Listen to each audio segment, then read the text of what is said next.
Oops, I'm shoveling again. Hi friends! Snowstorm na naman, kaya shovel na naman ang beauty natin.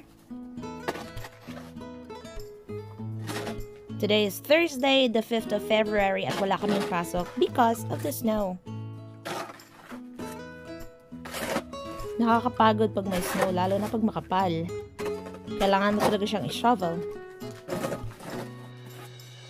Months pa lang kami dito sa bago naming bahay at wala pa talaga kaming mga gamit. Wala pa kaming snowblower kaya pala-pala pa talaga. Marami naman akong kakilala dito sa Vermont ng mga Pinoy.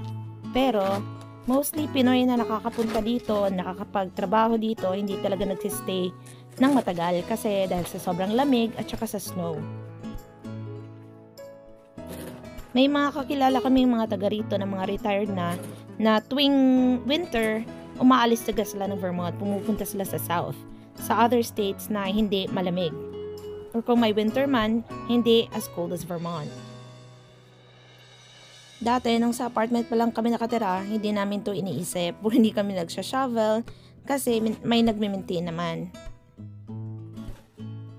Dati, lagi akong excited pag nagsusnowstorm kasi I really enjoy the snow. Naglalaro, nagpipicture. For me, it's very fascinating, amazing, para kang nasa ibang world talaga. Ngayon, I still get excited naman din. Kasi especially pag may trabaho ka tapos nag-a-announce ng snow day, walang work. Pero may kasama na yung, ay na naman, pala ulit, mapapagod na naman. Pero I still enjoy it. I still love the view, yung winter scene na may makapal na snow. Ang ganda pa rin naman. Especially when everything is covered in snow. Ang ganda talaga. Marami pa akong papalahin guys. So thank you so much for watching. Have a wonderful day. If nasa Vermont kayo, stay safe, stay warm. Bye!